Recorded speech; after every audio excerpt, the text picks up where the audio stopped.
confidently for a team we saw not quite performing as well as we expected in their first matchup. But here we are now getting into picks and bans. It's game one, H2k on the blue side and Splyce on the red. Yeah. Now, Stress said he wanted to see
teams were mentioning from Scrim. Why aren't we seeing Malzahar here? I mean, suffice to say, there's plenty of weaknesses. We'll delve into the specifics of the matchup if it gets picked. We can just keep focusing on the draft, because with only 30 seconds, it takes about a minute and a half to truly dive into Malzahar, and then people are going to think this is a new Krugs. So let's just keep going. All right, here. You've suffered enough at the hands of the Krugs meme. Yeah. All right, so it's going to be the Syndra locked in. You said that there are some matchups they can bring out here. Rek'Sai taken off the board as well. A strong, consistent jungler for Trashy, something he has been known to play a lot in the previous season. Jankos getting the Jhin as well. What do you think the option is here for H2k with this final pick in Phase 1? Okay, they could just match the mid lane, wait for some other picks. Because I like just matching a pick that you've seen on the other side already, so you can at least leave some counter pick potential. If you reveal a role right here, you may get outbanned later on. But they're going for an early top Jace lock-in. That's actually interesting. There is potential for Splyce to play carry top laners, however, because they have a tank jungler. I really like having either a tank in top lane or the jungle, but not both at the same time. So that's really good to enable Wounded. But he might have to pick right here. So Splyce is in a bind. They want to get a favorable support into the Zyra because they're afraid that Misfortune and Karma will get banned out next rotation. But if they pick support here, then H2k is obviously going to start their second ban focus towards the top lane. So that's actually really smart for them to kind of force Splyce to react here. What do you value? A comfortable support or a comfortable top laner? Yeah, the flexibility in the second ban phase has been very big because you saw, as you said, teams focus banning what is left available, and now H2k are free to ban what they want, but Splyce are prioritizing the top laner here. They're taking the Shen off the table. Yeah, but they're taking the Shen, which means double tank. Rek'Sai Shen, really beefy front line. Obviously, there's damage coming from Syndra, but then a large damage component will have to come out of that bot lane, right? The problem right now is we're going into the second ban phase where H2k can specifically target that bot lane. They've locked in their support, they've locked in their AD carry, so they can start banning away picks that influence the bot lane in general, weakening Splyce there exactly where they need to draw their power from to kind of fulfill this composition. So Splyce, they definitely need to react to what H2k is going to ban here. And short of some kind of mix-up, it does feel like H2k are one step ahead in this pick and ban phase. Misfortune, the traditional counter to Zyra, taken off the table. They can take another support. They can take an AD carry off the board if they want. And Splyce just taking away power picks here. Elise, a strong early presence. Ryze, a strong mid laner in just about any situation. But Splyce feels like they're just banning what they have to, what is powerful, whereas H2k feels like they have a really clean plan coming They're banning the opposite roles, obviously, so take away the Ryze because it's a strong mid laner left, but there are the likes of Orianna that you can still play and kind of survive. Usually this is a Karma ban. We've seen this so often. You lock in Zyra, you ban Misfortune, you ban Karma, and then the Malzahar matchup has to be played, but because many people don't want to play the Malzahar matchup, they end up going for the Tahm Kench, which is also banned, which makes me surprised that it's actually the Ashe ban that finally comes out.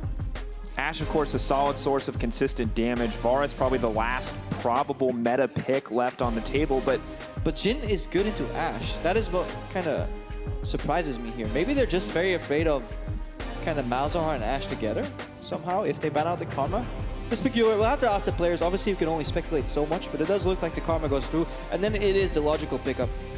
Karma, of course, pretty much safe into every lane. May not be the ideal matchup, but has the range, has the poke, can trade if necessary. Maybe falling flat in front of the raw power of Zyra, but a lot of utility available in the kit as well. H2k waiting on a jungler, waiting on what could be a top or a mid laner. Have heard rumors of the mid lane Jace, although have not seen it too much. So this is a double flex. Jace can go both top and mid lane, and Rumble can go both top and jungle. So there's still information hidden. Obviously, won't be flexed for too long because they're about to lock in the last pick. Short of a triple flex, I think Splyce will have a good idea exactly what is going to come out of these lanes. But I think it's good that you brought up the Malzahar, because if we do see it here, Malzahar was the death sentence for H2k when they played in the semifinals. When it was Malzahar mid, that was all powerful. But this is new. This is the Malzahar in the bottom lane, and they're not worried about it at all. And of course, they shouldn't be. Karma taken off the board, and pretty much no chance for that champion to be seen. The value this Jace flex pick brings now is that otherwise he would have to lane top lane into Shen, which is a fine matchup for Shen. He gets really tanky, and after a while, Jace can't really do much. Now Shen has to play in Rumble, and that's actually a good matchup for Rumble because he has more push power. He can always burn through, and the Jace has to go mid. It's a very swingy matchup against Syndra, where Syndra, if she gets ganked, help from Rek'Sai, Jace can actually go down quite a few times. But on the other side, there's just so much damage coming out of Jace and Lee Sin, but they lack lockdown. So it's all up to Senkux right now to kind of sidestep there in the mid lane. Going to be interesting to see as well, because we've seen, I imagine Jace may follow a similar pattern to the Corki, where yeah, he can get all in, but we've seen the power of exhaust on mid laners over the last couple of days, and it feels like once you get into the late game, if Syndra ever gets close, she gets exhausted, and she's such a non-factor in a lot of these team fights. Yeah, but I think Jace has to all in first to get that exhaust, because if you get QE stunned by Syndra, she can cast her ulti out of exhaust range. She only needs to throw 2 spheres in any random direction, press R, and you're still gonna die. Obviously, he's gonna rush the Hex Drinker, go for Maw of Mamoshius to deal with the all-in power from Syndra. Honestly, as usual in the H2k versus Splyce matchup, the eyes are on the junglers. Trashy needs to assist some of these lanes to get them going, and Jankos has this early aggression jungler. Again, king of first blood. We've talked about it so much. Yeah, the power is definitely in his hands to Lee Sin. Rek'Sai potentially forced on the back foot here, maybe looking to respond to these plays. But it feels like H2k may have set the terms, and picks and bans may have been the proactive ones, but Splyce still walked away with a pretty solid composition overall. It's going to be interesting to see how these early lanes unfold. Febiven versus Senkux, not a matchup we've seen in a long time. Not since last year's Fnatic. How will Febiven stack up this time around? And of course, the bot lane remaining a large question mark. Head on over to Twitter, hashtag H2K win, hashtag SPY win. You have your faith in Splyce or the new H2K roster and lineup. But ladies and gentlemen, this is it. This is game 1 in H2K versus Splyce. An exciting way to start the season. And of course, this is essentially, for many of you, the battle for first place, or very well could be, as we move forward in the season. Yeah, and I'm really excited to see what happens here, especially with the Splyce lineup. When we get eventually in game, the loading is slow. Somebody's playing on a potato PC, guys. You know how that goes. You're in champ select, you're loading, you're still loading. You check if you're disconnected. But eventually, there's one guy on his toaster. He loads into the game. Going round and round, but here it is, ladies and gentlemen. H2K on the blue side, Splyce on the red. Jace in the mid lane, facing down Syndra. Febiven versus Senkux. I mean, there's so much to talk about right now, especially if you're looking at Splyce late game. Because we talked about it so often in Summer Split. They're so good at coming back into the game from behind. They really know how to play these clutch team fights, but they only have 2 damage dealers. And both of them are low mobility. No gap closer on either Syndra or on the Varus from Kabe. So if there's a good Rumble ultimate at any point late game and Jankos can find a flank, the damage dealers get eliminated immediately. Yeah, absolutely. The equalizer so terrifying. Total 1.5 scaling AP ratio, 650 base damage at level 6. It's an impressive ability and one that they may have to play around, but they do have the global power here. They have the Rek'Sai, they have the Shen, a few more options to start fights on their terms. But man, once they're started, I think you're right. It's so oppressive to play against this lineup. Yeah, and you can see what's been evolving lately in the pro scene meta. Whereas in solo queue, junglers very often like starting on the bot side, path to top to maybe gank mid or top, gank the solo lanes, get them ahead. Junglers have really been starting top side most of the time to really kind of assist and aid in vision their bot lanes, because bot lane push seems to be the cornerstone of where any pressure flows from. Well, and we saw it, of course, in the first game of G2 versus Rawcat. Rawcat taking bottom pressure, advancing forward. Really important here, the sneaky ward from Jankos, which means he knows that Trashy either starts on red, or Trashy doesn't start on red, which means he starts on blue. His bot lane gets the information to cater the minion wave and the push. We see Splyce trying to step on these plants best they can, but Nuclear and Shay have enough minions early to start challenging the push. Zyra throwing down what pokes she can, not going to connect with the early skill shots, but it looks like both sides just getting the push started off, looking for the pressure here, looking for the fast level 2. Yeah, and this is where you can't get baited into trading of the champions. The team that hits the minions the most earlier in the game wins out, because after the push, that's when you can start trading with the champions. Aggressive push from Splyce early on. Obviously, they know they can't get ganked just yet, but they'll have to be careful around the 3-minute mark. Absolutely. Lee Sin with a very fast early clear, despite the recent nerfs. Cool little walk-up from Shay here. They're basically threatening Kobe to not launch any auto attacks on the minions before the waves are neutral. Obviously, that's what you want to do. Once you push, you want to walk up to the next wave as soon as you can. Start whittling it down. Shay was trying to stop that. But Splyce still get the level 2 first, and they get the poke bonus. And Nuclear taking a decent chunk out there, and we've talked about H2k communication issues, but that won't affect the early laning phase for these guys. Two Koreans speaking to each other, should be comfortable with the lane pretty confidently, although Splyce playing with more confidence as they get aggressive here, as they get the fast level 2. Yeah, and this is all very, very known for these guys. This will happen a ton of time in scrims. Junglers start topside, guess where they meet at level 3? The battle over the Scuttle Crab, a little bit of vision. Both of them reveal their hand. Trashy goes back to his blue buff. No longer kind of hands it off anymore, because levels seem to be so important.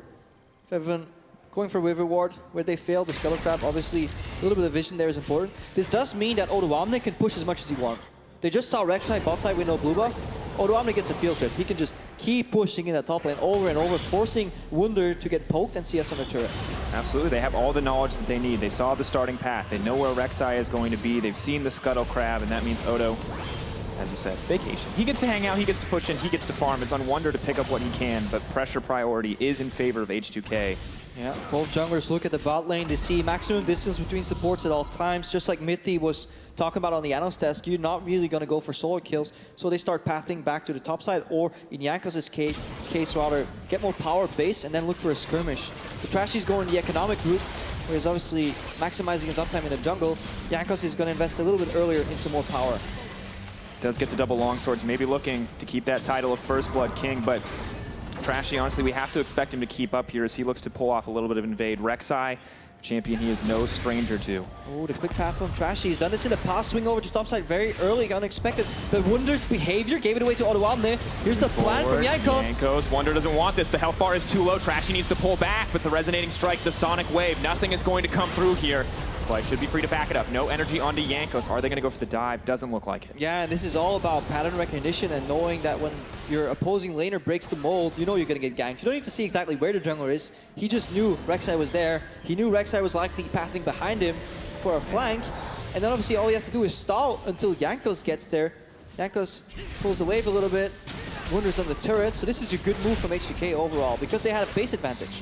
Jankos has already gone shopping. Now he can counter jungle. This Freedom going to be coming in, and you can see the difference in build priority as we set our eyes on some bottom lane trading. Trashy, he picks up the vision. He wants more wards. He wants a little more control. He knows he's a bit weaker now, but Jankos, the raw damage means he's going to be a threat for the majority of this early game. And oh, Nuclear! Not going to get tagged out. I'm loving it. It's a similar concept, whereas when the junglers were bot earlier, Odoamne could push. Yeah, if you have the poke and the push priority on bot lane already, and you see the junglers reveal each other top, you can just poke away with no repercussions whatsoever, unless there's TP wards. Really good move from Fevin as well. Leverage mid lane priority on top lane, and we're looking for a dive. Wunder trying to pull him under tower. I think maybe realizes his fate here and tries to get something out of it. Spirit's Refuge buys a bit of time, but that's first blood for H2k. Trashy and Senkux maybe hoping to pick up the pieces here, but it may be too little too late. Rek'Sai advances, Tremor Sense shows Jankos, but nobody else, and Splyce walk away empty-handed. Super clean early game from H2k. That base from Jankos going top lane, allowing Odoam to stall a little bit, but arriving just in time. That propelled everything. Suddenly, the momentum top side was for H2k, and then they saw that they could leverage the push priority to roam. In Season 2 and 3, mid laners, they would get the push, they go Raptors, get a little gold. Right now, they get the push, they go top lane. They go bot lane, they look for more pressure, and a really good roll from Pevin. And the worst part is, with the recent patch changes, oh, you see a little aggression here. Even if they do go for Raptors, there's so much more XP in Raptors now that no matter what a mid laner does here, the power just feels to be in their favor. Yeah, definitely. Odoamne now hits 6, and it's really important that they hit the global lane before Chen 6. So now if Chen gets punished more in lane, it's a lot harder for him to teleport out, and even if he does, the lane is most likely in a position where Odoamne wants it to be. Again, furtherly increasing the punish if Wunder ever leaves this lane. If he has to teleport mid or bot, he has no actual summoner teleport to get back either. The big thing too, of course, is there's no way to interrupt the Shen teleport. So you can be like, yes, Wunder can go anywhere whenever he needs to go there, but Rumble can just ult. Yes, yeah. Death is a pretty good one. Death is a pretty good CC, man. Don't want to stand still for that equalizer. We already talked about the damage. It only gets more frustrating. Fortunate for Wunder too. Spirit's Refuge, yeah, you block autos, but that Flame Spitter just keeps hitting you. Yeah, and you're talking about how do you block the Shen ulti? Well, he's already on half HP. If you know where he's ulting from, you put him on 10%, and he's forced to kind of finish that channel. And now we see Senkux lingering. Senkux looking for a QE into a tunnel flash knockup from Trashy here, but Febiven is respecting the potential of a gank. He's always leaning generally towards the side of where his jungler is, so you'll see him lean right, more in the lane. Still not going to connect. Prey Seeker comes out. A bit of a warning to Febiven not to stray too far forward, but Senkux really expecting more of an impact here in this early lane. However, Jace backs off, has Hex Drinker, has the kill, and this is a perfectly comfortable spot for Febiven to be in. Yeah, perfectly comfortable spot for H2k to be in. They dodge the early ganks where kind of these tanks are super strong because they have high base damages, where they're still kind of competitive.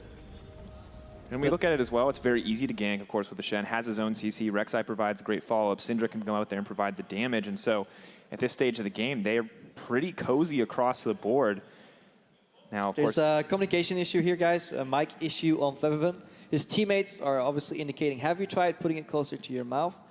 He's now trying that, as we can see. They're figuring it out. We don't know what it is exactly, but they're trying to fix it. I like your narrative that have you tried putting it? Hey man, I've been on that stage. People are like, my mic's not working. Put it closer to your mouth. And then during the games, like, I can't hear you. Yeah, because they put it like on their nose when they're drinking, or they put it on their throat. Like mics end up anywhere, but it happened to me right in front of them. International Wildcard All-Stars was like, my mic doesn't work. This is terrible. Max it out. And they're like, the guy comes up to me and it's directional. He turns it around to face me. I'm like, so. Yeah, technology. I like threw a fit. I was like, they need to hear me. They have to hear me. This is all bad. Oh no, I'm just a jerk. That's why you remember, you never mess with audio guys. No. Because they can hit you when you're most vulnerable on broadcast. You think you're off air? You're on air now. Yeah, suddenly. All that trash talk makes it alive.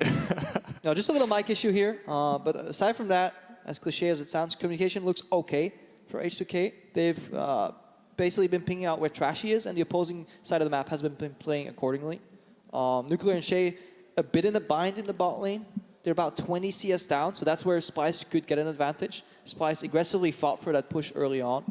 They got it, and they never kind of gave it up. And because Jankos and Trashy were revealing each other all the time, the Splyce bot lane always knew with how much pressure they were playing, basically, or risk of getting ganked. So they could keep on poking and poking and poking, and it's eventually going to hit a breaking point where there's going to be some really bad base timings for Nuclear and Shay. And I really have to point out, the 20 CS lead in the bot lane is obviously crucial, but what surprises even more is the 26 CS differential between Jankos and Trashy. Now, that's not a straight-up gold differential, of course, due to the way that the new jungle works, but a 300 advantage on top of the assist. Yeah, never look at CS when you talk about junglers. What tilts me the most is when there's commentary on the jungles, like, oh, this guy is over 26 CS up. He's essentially doubling him right now. You look at the gold, he has 300 more gold. He's taken one more Krug camp and one more Raptor camp. Yeah, because he has an assist right now. The only gold differential between Jankos and Trashy right now is that assist gold on that first kill. Worst part is I can see the gold and I fell into the trap. I got super excited about it, started talking, and then, oh yeah, 300 gold. Yeah, that's literally the assist right there. I definitely wanted to highlight again how the nuances in pathing are there for the junglers. So we saw junglers start topside. They went to the bottom side of the map, and then finally they did something different. So they mirrored themselves at the Scuttle Crab, as we were still seeing Feven and Jankos trying to figure it out. But then Trashy did something really cool, is where he did it in the past, where he passed all the way to the top side again, and he looks to snowball Wunder. But because Odoamne played safe enough, Jankos was ready to counter that, and essentially got H2k ahead from that moment on. It's that decision right there, and their teamwork right there, that propelled H2k in a gold lead. And it's exactly where they wanted to be, and we talked about slow and steady play. It's a lot of what we saw against Origin, not taking over aggressive risks, taking the game slow, and it's this time they built a game plan around it. They're happy to play slow in the early game. Let Jace get the Hex Drinker, let him feel comfortable, give Rumble the push, protect him with the Lee Sin. H2k are executing exactly kind of as planned or as expected here. The pick ban went out well for them as well, and we're really just waiting for Splyce to make a big move here or to pull out in some way. Yeah, but we're actually just waiting for this pause. Actually just... But it sounds like they're about to get ready. Ready checks are happening right now for the players. And we're actually going back in game, it seems. Pause is over, mics are working, players are talking again. All right, chat's coming out. It's time to get back into game. Eventually. We can look at Kabi again. Oh no, game's good too. Kabi's good too. Obviously, there's a little bit of delay in the early game, keeping each other honest here. And again, more of the same. If you suffer from acute amnesia, Kabi and Mickey are still pushing the bot lane. There's a kill on H2k. That's honestly what happened. Odoamne has push in the top lane, or lane access at least. Fever now gets his blue buff. He's been comfortable in the mid lane, dodging ganks. It's going to be hard for Splyce to find a way out. Gotta keep following Trashy. He needs to break this status quo. Of course, you said it. I mean, there's not a huge difference in the numbers you see on your screen outside of a few CS differentials here. The biggest difference has been in map movement. Yanko's so proactive across the map, and already bot lane, Kabi actually taking a lot more damage than he bargained for there. Yeah. And the swing's about to happen, though. This H2k bot lane spikes much harder. The problem with Karma lanes right now is that she is okay in some matchups, but she obviously doesn't have an inherent spike on level 6. The reason Karma was picked so often in the past is because her 1-2-5 was just so strong, so dominant that you get an advantage. Right now you're neutral, and you're about to hit a level 6 Zyra with a Jhin combination. So H2k, despite being down in CS, they can spike much harder on that level 6. Yeah, much harder to get the effective damage out from the Varus and the Karma as well. You need to connect the ult. You need to have the follow-up from the Karma. There are plants to block it. There are tools to stop that damage from going down, but so hard for them to interact with the curtain call. Yeah, H2k playing it clean again. Lesson 1 when playing versus a global, attack the global first. Keep it pushed in, so there's at least an opportunity cost of teleporting down for Wunder. That's exactly what they did. They sent Jankos top, have Odoamne push in with vision, so he's comfortable. But Splyce, they're looking like a bot lane party is about to set up. Top lane is basing. Senkix is roaming with Trashy. Bot lane from H2k reacts accordingly. They're going to trade turrets. It's important that Nuclear and Shade do not get greedy right now. Yeah, keep your eyes on Wunder. He has the ultimate. He may be the one who needs to show up bottom lane, but at the end of the day, it is, as you said, the turret trade. Not going to burn anything here. Favorable play for H2k because they saw it coming. It was super obvious that Wunder was basing all of a sudden to get full HP because he didn't want to port on half HP. Senkix and Trashy telegraphed their roam. Nuclear and Shade did a great job of slowing that down, so in essence, there's a favorable turret trade for H2k with the first block turret gold, and they chip away over 2/3 of the mid lane turret. This is fantastic moves from H2k. Actually, one creep left. Looks like they may just go for the turret. That is a big boon in the favor of H2k. 10 minutes in, and they built a 2k gold lead off of one lane advantage from that Rumble. Yeah, Splyce was playing checkers, but H2k been playing chess all along. They were a couple moves ahead. They really saw this super telegraphed, let's dive bot with 5 people, guys. Teleport with the Shen move coming, and they reacted accordingly because there was pressure in the top lane already. And it really shows how all these events are connected. The second top lane had pressure, Odoamne kept pushing in Wunder over and over. He was on half HP. Jankos showed up every time he needed to make sure Odoamne was not getting ganked, shadowing for a potential counter gank. And that pressure forced Splyce to make a sudden, rash move that was completely telegraphed, and H2k read it like a book. It's so difficult to play League of Legends at this level because you can plan 3 moves ahead. But if one of those previous moves doesn't go your way, everything changes on an instant. The second Odo gets a lead, all of your playbook from Champion Select has to change up. You have to be ready to adjust what you want to do. And for Splyce, that means putting their power into the mid lane. Yeah. Splyce moving into a 1-3-1 position. They don't want to leave their entire bot lane exposed because Kabe as an AD carry can't farm side lanes. A lot of the meta AD carries right now, they're pretty bad in side lanes on their own, which means their support has to stick with them. And it's kind of dangerous to leave 2 people on a long lane because they're still weak to ganks. And it means that the remaining part of the map plays super slow, kind of, you know. 3 man on the top side, it's really hard to play. So that's why you just put a single member bot on Senkix, have him play safe. Kabe and Mickey, they play from the mid lane, push in. supplement with vision, but when the second they leave the lane, H2k answers and brings more people to fight for the push. And H2k playing around this as well, putting vision down in their own jungle, ensuring they know where Splyce is going to be, but that's the equalizer. Kabi locked up. There comes the Zyrol, who's going to go down. Kabi looks to fall. Yanko's in the backline. Mickey in trouble. Yankos wants another one. Double. Maybe looking for the triple. The bouncing grenade goes in. Trashy now set to fall. No, nothing's going to connect. Fabi comes down from the skies, delivers him to his death, and Splyce falling apart. Beautiful moves here from H2k. Again, these textbooks reactions from Splyce are getting hard countered by H2k's superior map movements. They're playing much more like a unit. Nuclear goes forward, maybe not going to find it. Yankos wants to fight. Out comes the ult. Yankos going to dry. Yankos goes for the hero play. Syndra presses R, but at the end of the day, it's H2k coming out on top. she falls. There's no wave clear. H2k had the push priority in mid. Splyce fought back. The instantaneous engage from H2k netted them another turret right here. Teleport coming in from window, though. They want to get something back. Trash is taking so much damage, though. I don't know if they can re-engage this. Out comes the Inspire, the Defiance from the Karma. They want to get more, and they're going to get Odo. But there's no wave to back them up yet. They need to get something in exchange. Just watch the wave. Whenever they're sieging, there's only 2 creeps right here that are easily cleaned out. And then the next wave is all the way in base. So H2k are only going to lose 1 kill on the back end. They're super happy with this. They're going back into the building phase. Right now, they're going to push their side lanes out. Whenever you want to siege any objective, it all starts with side lane control. And that's what everyone wants to do right now. Push out the wave, base, and then hopefully help out mid. Looking so good for H2k, a 3k gold lead, backing them up right now. A bottom tower, the only outer tower remaining. Look how they're leaning to the left side, their safe side.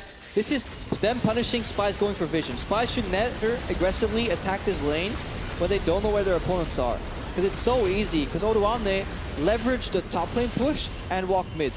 Pushed out top, hid in the brush, he can engage immediately. Nuclear and Shay have that stronger spike that we talked about earlier. And Splyce, they're not respecting their opponents. The strong spikes are across the board. The Jace, the Lee Sin, so many champions happy to be right in the middle of this mid game. And you saw it, Shen wants to TP in. He wants to save that Varus with the Stand United, but it's not enough. There's too much damage on this lineup, and the damage of Splyce does go down to killing Yankos, but at the end of the day, it's a consolation prize. Yeah, and with correct map moves, playing with a composition that is pretty much all damage, H2k can snowball super fast. Absolutely. Now, interesting to see the way this mid lane matchup has unfolded. When you look at how Febivin and Senkux stacked up last season, it was so very back and forth. Febivin with some good games on Azir, some good games on Vlad, but past that, Senkux coming out on top once or twice. So seeing them now matched up again, it looks like Febivin really coming out with the edge here, despite Syndra being renowned as this powerhouse pick. Yeah, but the edge never really came from them playing against each other. League has evolved so much that it's an advantage is never made in your lane, it's made in somebody else's lane. You're mid, well, you get an advantage by killing the top lane or the bot lane. Very rarely do you see raw outplays in the mid lane. No need for hyper-aggressive decisions there. Yanko's gonna grab the Cloud Drake. APM cam. Q, auto. Look at this. You see that? Oh, he pushed Smite like 6 times there. Watch out, StarCraft, we're coming. That's a lot of APM. Come on. This league's good in many things, strategy and all. APM sadly not one of them. Oh, this is again, this really good poke setup. Every time there's some damage onto Senkux from afar, whether it's a Zyra plant, an EQ from Jace, Nuclear has been spot on with those Ws. Just like a very good pick for him overall. Helps him facilitate everything else that his team wants to do. All right, and now it's important that we just keep tracking these minion waves. Whenever you see kind of a blue ball of destruction move up, it forces Splyce to reveal themselves and keep themselves busy, while that guy that just pushed up, he's going to move to a different part of the map and essentially outnumber. That is the whole strategy around rotations and pushes. C3 bot here, because Yankos solo pushed out mid, 2 people from Splyce were catching that wave. Yankos can free up, add some pressure, steal away the blue buff. It's all too easy right now for H2k. Gets the 2. Trash does his best to take it away, but gets outsmited by Yankos in the end. Now, you want to get excited for Splyce because there are a few good notes for them coming in, most notably the farm for Varus in the bot lane. But when you take a look at the goal differential, there's nothing there because of all the globals that H2k have been able to get. Yeah, Splyce must definitely be a little bit worried right now. Obviously, this is the best 3, and the game was very draft dependent. There was only one key pivotal moment in that top lane that kind of decided everything. Splyce tried to chase their loss, but it wasn't enough. Yeah, tried to double down, tried to go for the gamble, as you said. Maybe swing themselves immediately back to the game or put themselves even further behind. So they're going for the teamfight approach where they can really leverage the strength of having 2 beefy tanks in the front to protect their damage dealers. But obviously, H2k is trying to keep the map open, keep the map big, keep pressuring these side lanes. Doing very well for them. Fev been more than happy to push out the top side. Rumble picking up the Krugs as he clears out bottom, and every single lane except for the mid lane appears to be in control of H2k, and it's taking so much from Splyce even to get that control. Yeah, Odoam is actually, I don't think actually doing Krugs. He's just waiting because he doesn't feel safe. He doesn't want to get rotated on because he knows the Rek'Sai tunnel over the wall with Channelty is going to kill him. So they need information right now, and that is the one weakness H2k can have. There's only so many wards support can place that Splyce can make picks. You cannot perfectly ward, so it's a lot of deduction necessary. For mid, then Odoamne can push out, but actually he should be mid right now because they need help clearing this wave. You know, the bind, that's what they're feeling right now. Obviously, because he saw 4 mid, he's already slow pushed the wave. He's probably going to try and push that back eventually. Odoamne is a little lost on the map right now. You can see him pacing back and forth. He's really not sure what's happening because he doesn't have river vision. Splyce could be roaming on him right now. He could be waiting in a bush somewhere. Going forward, Taunt comes through. Good play coming in from Wonder. Yanko's not going to have a way to knock him back, which means Splyce now gain priority in mid. And that's what H2k is doing. They say, you know what, we're not sure about mid, we're not sure about bot. Let's make a play on top. Again, attack the global so Splyce can't go for this Channelty engage. The second the reaction comes out from Splyce, which is 4-man push mid, Odoamne does go to the wave. He's like, okay, now I know what's going on. I can push out this wave. And that in turn is going to be the counter reaction from H2k. Oh, we need to defend that wave in the bottom lane. That's going to give him more information, and now H2k need to find a way to punish that. Splyce stepping up, starting to get into the chess game, stepping away from checkers, but it's built on the back of a mechanical mistake, and that is massive. In goes the engage. Mickey now set to fall. He flashes out, but it's not enough. Shen will be able to make it into the fight as the curtain call goes wide. Wonder going to lock up Shade. Follow-up damage may not be here. Wonder has the overstep. Mickey takes a ton of damage. Fevin moving forward. In he goes to the skies. Down drops Mickey X as H2k back off. Yeah, that's H2k working it out. Once Odoamne finally gets the safe push on that wave without dying, they punish mid lane. Oh, Senkuk flashing in, but the equalizer is there. Splyce don't have anything left, and H2k cut through them like butter. I'm loving the patience from H2k. So many teams would panic, would send their top laner, just push out the wave. ASAP, we need you mid lane, panic. Odoamne stood in an empty lane, doing absolutely nothing for over 45 seconds, but it was still the right play to make for H2k, and they punish Splyce. Giving up his own personal success for the success of a team. H2k working so well together. The hesitation from yesterday gone, replaced by patience as we look at it in this positive light as the team perfectly executes their punishes time and time again. And they're forcing Splyce in such telegraphed movements. Obviously, we need to call out the mistakes from Kobe and Mickey. When your team's dealing 2 guys in the bottom lane, look at Rek'Sai, Syndra hovering around that bottom wave, using cooldowns. You can't be this far up. You can't play versus Jhin, Zyra, and missing Jace this far up as a bot lane. That's a clear mistake. Yes, it's a beautiful punish from H2k though. That's exactly what they're looking for. Yeah, and they go in again. Kobe even makes it out for a little brief moment here. Fevin gets aggressive. Looks like it may just be the 1 kill picked up, but... And then they forget about Rumble. They look for a stun on Nuclear, but he gets a shield, and suddenly the Equalizer comes in. There's a Zyra flank around, always in control. Zyra, or the Syndra not balanced enough to one-shot the AD carry after flashing. Still has to hit some of those skills, unfortunately. And honestly, it feels like Senkuk's getting over-aggressive, feeling like he needs to make a play, like he needs to make a difference in this game to come back. He didn't realize that Nuclear still had flash. He should know that. He should have these calculations ready, but they're just letting the game get away from him, and it almost feels like it's too much right now for Splyce to handle. And that is very often the best thing you can do to force your opponent to grasp at straws, is just honestly be patient. So many teams fall in the pitfall of trying to force a natural progression. Oh, we're 3 towers up, we should be 6 up in like 5 minutes. No, you can only force so much. Because the bigger the map gets, the harder it becomes for you to gain information, because you only have access to 3 wards on the map from a support, a pink ward maybe, and then maybe a yellow trinket, but so many people are switching to blue trinkets. There's less wards from Tracker's Knives in general in the meta game. Of course, this game both junglers build it, but it's very hard to get complete vision control. Now, Shay now advancing, maybe looking for a bit of a pick here. Disengage is going to come through. Shen's still going to make it in the end, but Odo has now re-engaged the fight. Splyce pick up a single kill. And will back off, but H2k grab the dragon. Yeah, but that does highlight a little bit when a communication error couldn't be more here. Probably good Yanko's stun. locked up. That could look good for them. Yanko's going to go in, maybe look to commit. He does trade 1-for-1, now trying to make it out as 2 members are going down on the bottom side. Wonder going to get burned down the Jace. Too much. Yanko's still alive. Fancy footwork, waiting on the Q. Hops over the wall, heals up off the smite. Double kill, Peppermint on the backside.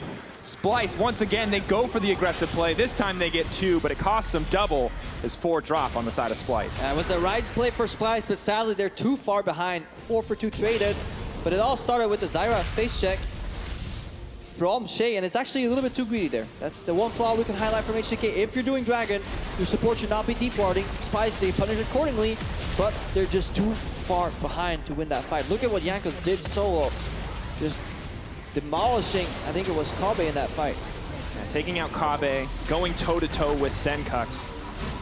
Jankos having an amazing game so far. It makes you wonder, why is Shay here? The jungler's on Dragon, the AD carries on Dragon. Splyce immediately recognized it, so this is great punish. Chen ulti comes out, they find Shay, they disengage from the Rumble ultimate, but they want more. They really want to get another pick, so Kabe thinks he can open with the Varus ultimate. There's follow from Senkux, but then they're too far behind. Jankos can two-shot Kabe right now. In the backline, there's just too much damage from this Rumble from Odawamne, and it all gets turned upside down.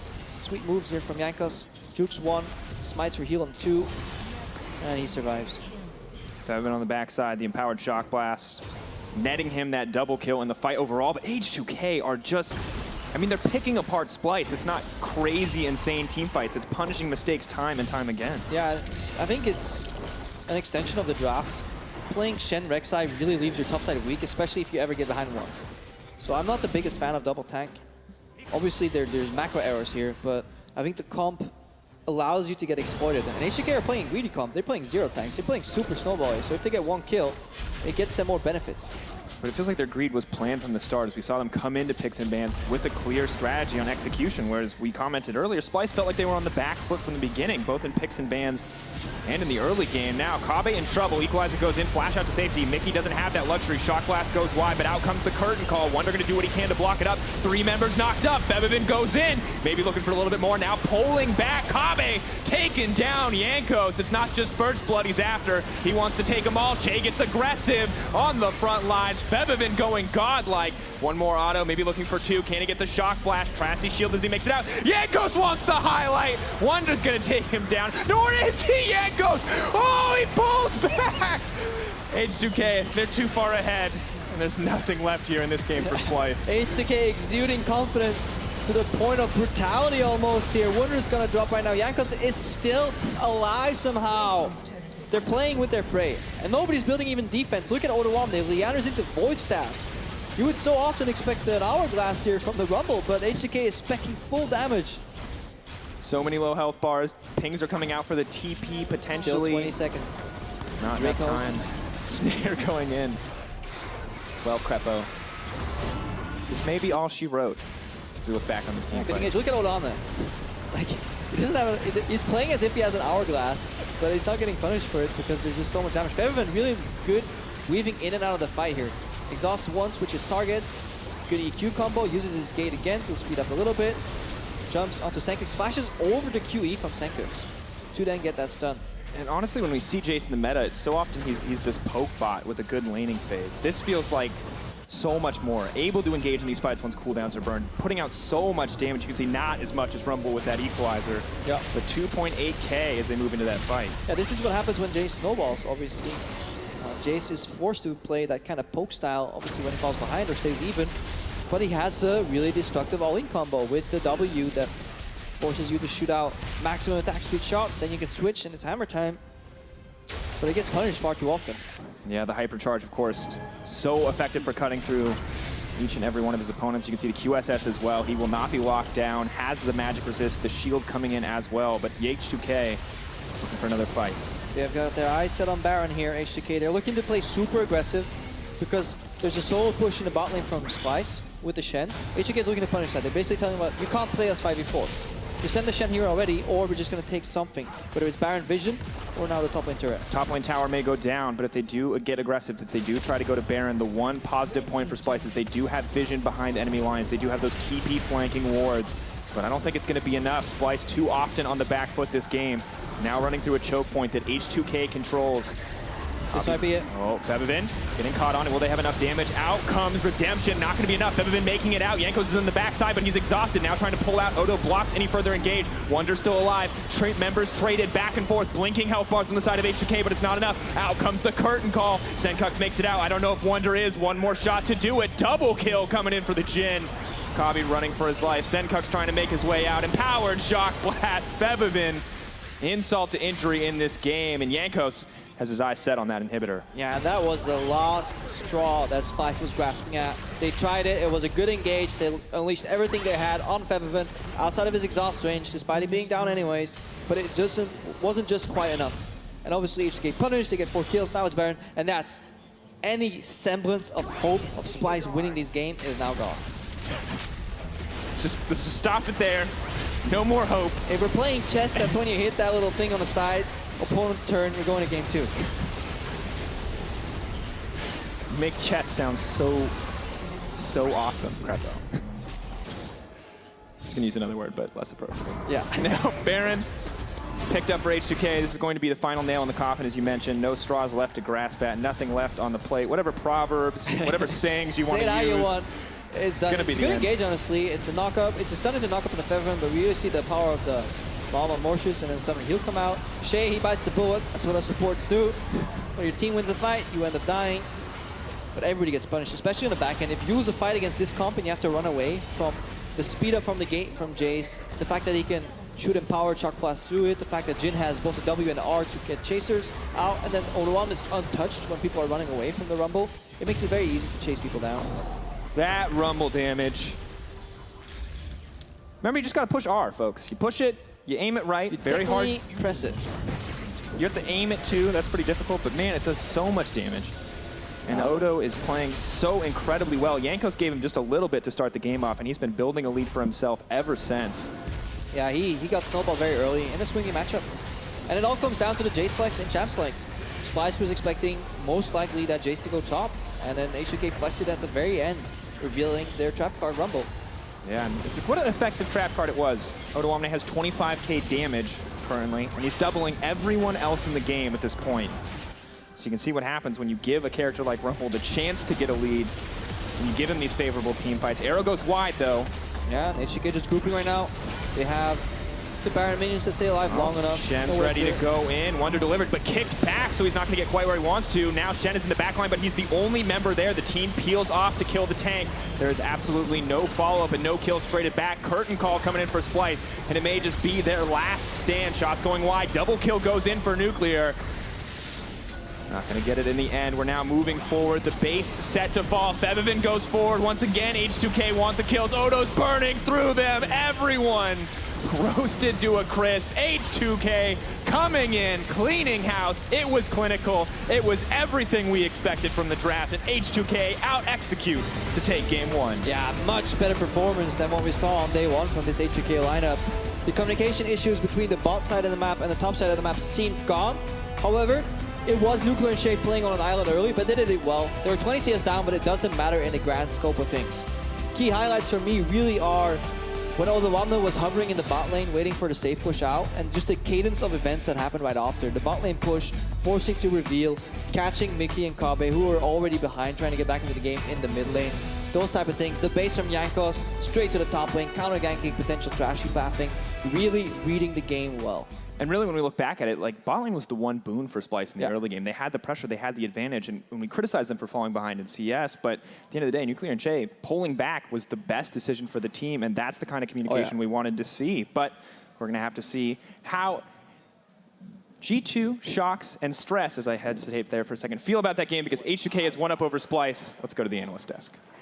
Thank you very much, guys. We're going to talk a bit in depth. We were discussing throughout the entire game and just ramping a little bit about that. We're going to start by picks and bans.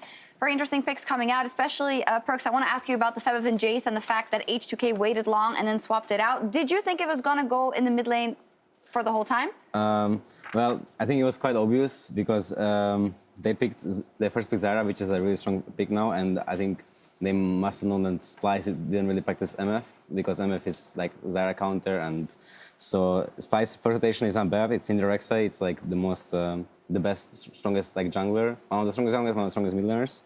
But I think after picking Jace, they should not pick Shen. That's my opinion, because Shen is really weak versus Jace on lane anyways. So that's a picking into losing lane matchup, which is not good in this meta. And then after that, they got kind of outminded or like outbaited, and they banned a mid laner, Rice. Yeah. And then they didn't ban Rumble top, which they should have banned if they pick Shen, because Rumble is really good into Shen regardless. So I think they did those two mistakes for top lane, which makes Wunder kind of useless, or like makes his pick kind of useless. And then they got a 5-5 mid matchup, which is good after Mauve, and after Mauve Jace is like really strong, it can never die. And then they got a push in top lane matchup, and they got a really strong jungler of Lee Sin. So I think, and the bot lane was also like, the bot lane is not winning, but it's like they are really useful after lane. So I think they just won the draft, yeah.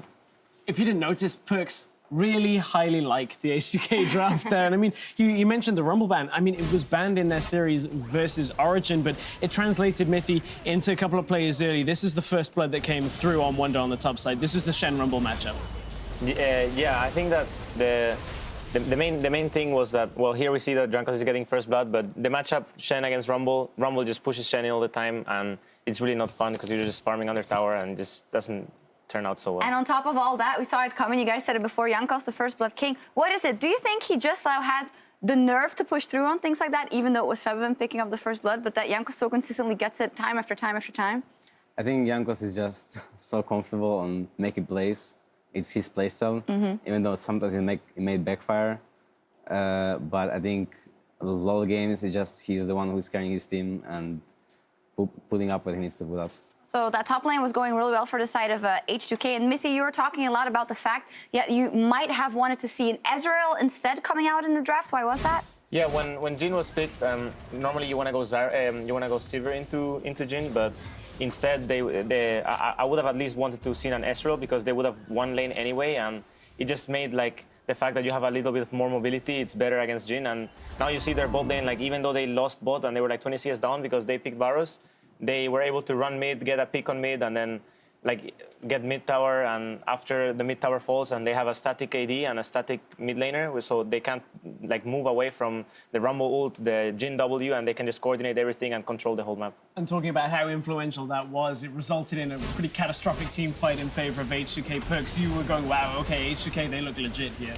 Well, here we can see just the dual lane standing mid when they have no mid turret, which was a mistake from Splyce before, when they lost a mid turret. And if you lose a mid turret versus 1-1 comp with Jhin mid, it's kind of like game over. It's really hard for them to come back because Jhin has priority over the whole lane, the completely long lane, and then they can just move on any side they want to move, and Rumble can also just use his ult from long range, and yeah. You can even see that Rumble even missed his ult, right? Like the ult didn't even hit, it just like ticked the Varus just for a little second, and then the Jhin gets the W off, and then once the W hits, there's like a 1 second, 2 second cooldown, even though it lasts forever and you usually die when it hits. So after that, they killed Varus, and it's super interesting because actually Kobe had a 29 CS lead at 10 minutes and at 15 minutes, which is the highest of any player so far in the EU LCS this split. But it's interesting to hear from you guys how it doesn't really matter in the long run if you look at H2K's game plan. I mean, H2K, like I was talking about it earlier, where I thought that H2K's bot lane was very good at knowing what their win conditions are and how